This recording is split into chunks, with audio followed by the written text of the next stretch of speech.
السلام عليكم ورحمة الله وبركاته.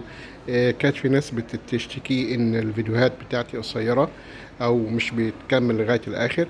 فأنا إن شاء الله بديت البث إن شاء الله، وهنبتدي كده مع بعض نعرف الموديلات اللي احنا كنا متفقين عليها في الثلاجات أو البوتاجازات اللي احنا عايزينها. وفي غسالات طبعا، غسالات فتحة علوية، بوتاجازات 4 شعلة، غسالات فتحة أمامية. عندنا ديب فريزرات، عندنا كل الحاجات اللي موجودة عندنا. ديب فريزر أفقي، ديب فريزر صندوق اللي هو الأدراج، وفي أدراج موديلات كتيرة موجودة عندنا. في عندنا غسالات اللي هي مبرد المية، في عندنا ديب فريزر اللي هو الصندوق. بالنسبة للثلاجات طبعا أنا موجود عندي المقاسات الصغيرة اللي هي الديجيتال. في عندي اللي هو أسود، في سيلفر. في كل الموديلات موجودة، في الدي فروست، في النو فروست.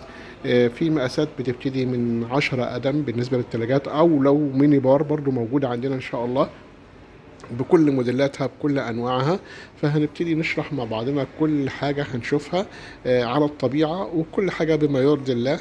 ومش هنقدر نقول اي معلومة الا غير لما نكون متأكدين منها بإذن الله. وهنشوف ايه الافضل، نختار التلاجة بتاعتي ازاي، واختار البوتاجاز بتاعي ازاي، واختار الغسالة ازاي، ايه الامكانية اللي اقدر اشوفها في البوتاجاز مش موجودة في اي بوتاجاز تاني، واختاره على اساس ايه.